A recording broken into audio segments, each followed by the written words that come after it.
The storm rolled over the mountains like a living beast, swallowing the sky and drowning the plains beneath sheets of wild rain.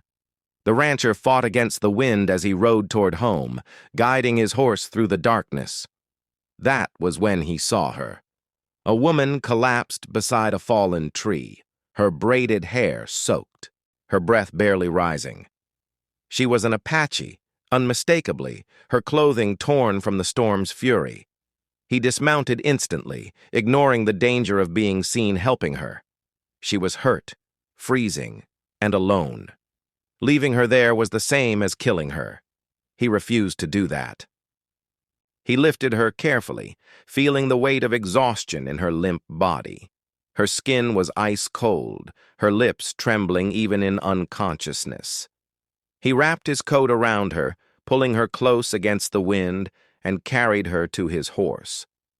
Lightning cracked overhead as he rode toward his cabin, the storm roaring like an angry god. Every instinct warned him that taking an Apache woman into his home might cost him his life. But some things were stronger than fear, like the simple truth that she would not survive another hour in the wild alone.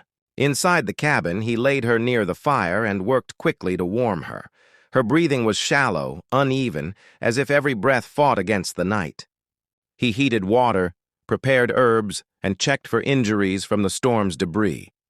Her leg was bruised, her arms scraped, but nothing was broken. He covered her with blankets and stayed nearby, watching the flames dance across her face. She was young, maybe 30, and carried the strength of someone who had survived more than most. He wondered what path had led her into the storm. When she finally opened her eyes, confusion flickered through them, followed quickly by panic. She tried to sit up, wincing from pain, her eyes locked on the rancher with suspicion sharp as a blade.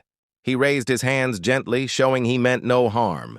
He told her she was safe, that he had found her unconscious, that the storm had nearly taken her life. She didn't speak at first, merely studied him with guarded intensity. Trust did not come easily to someone who had lived between two dangerous worlds, her tribe and the settlers. Hours passed, and the storm outside howled against the walls, making escape impossible. She accepted water from him only after a long pause, and even then she watched his every movement. He didn't blame her. Their peoples had spent decades in conflict, but he offered help without condition, tending her wounds with steady hands. She suppressed a flinch when he touched her injuries, not from pain, but from unfamiliar gentleness. No one had cared for her before without wanting something in return. It unsettled her more than the storm ever could. The night stretched on, long and sleepless. She dozed in short intervals, waking at each thunderclap. He remained awake beside the fire, pretending to mend gear so she wouldn't feel watched.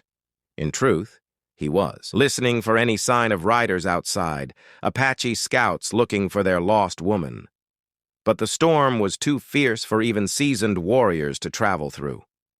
For now, the cabin was its own small world, a fragile truce between two strangers bound by circumstance rather than trust.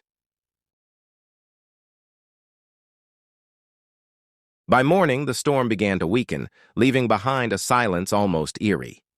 She tried to stand, but nearly fell when her injured leg buckled. He caught her by instinct, but the moment his hands touched her, she stiffened. He stepped back immediately, apologizing softly. Something in that small act, his readiness to retreat, his refusal to use strength as leverage, confused her deeply.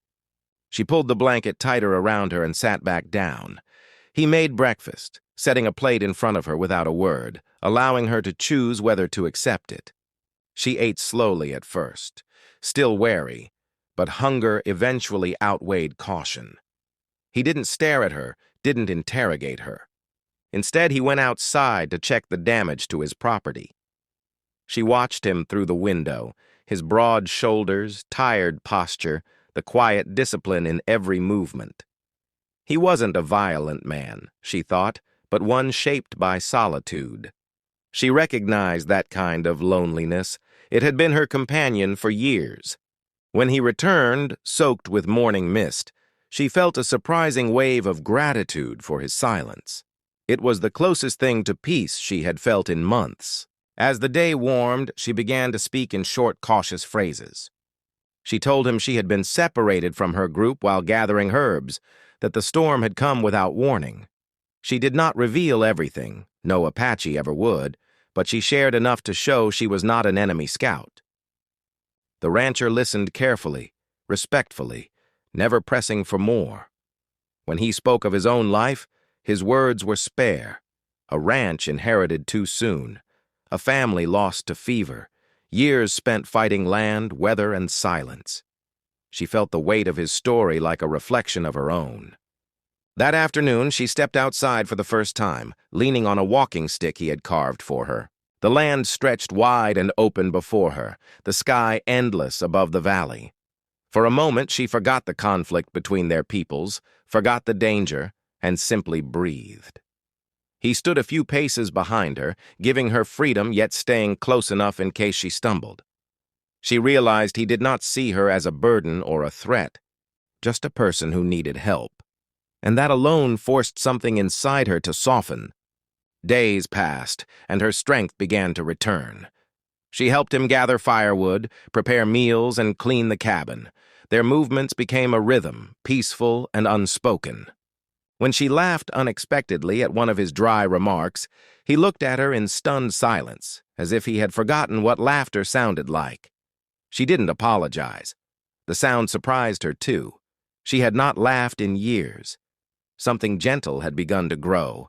Between them, something neither had asked for, yet neither seemed to resist. One evening, as the sun painted the sky with gold, the rancher joined her, sitting at a outside the cabin, watching the horizon. They didn't speak, but the silence was warm now, filled with an unspoken understanding.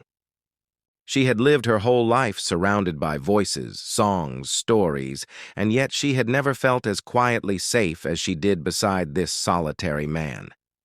He looked at her with a softness she had never known, as if seeing her not as Apache or outsider, but simply as herself. The peace didn't last. At dawn the next day, the sound of distant H's echoed across the valley. She recognized the rhythm immediately, Apache riders. Her people had found her. She rose to her feet, torn between two worlds. The rancher stood behind her, shoulders tense, knowing he might be killed if her tribe believed he had taken her captive.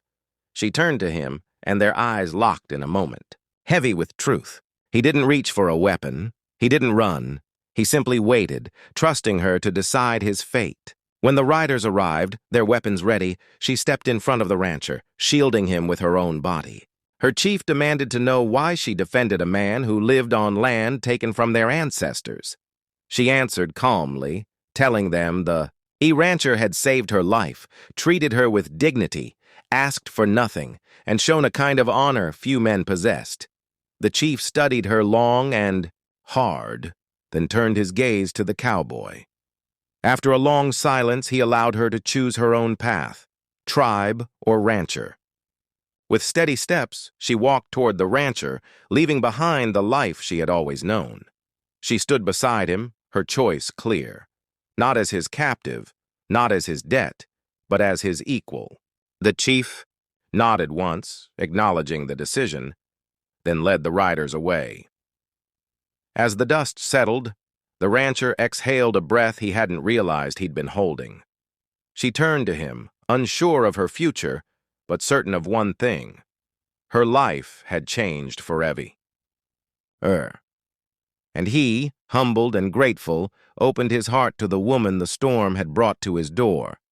The cabin felt different that evening, warmer, alive, filled with something new. She looked around as if seeing it for the first time, imagining a future she had never considered possible.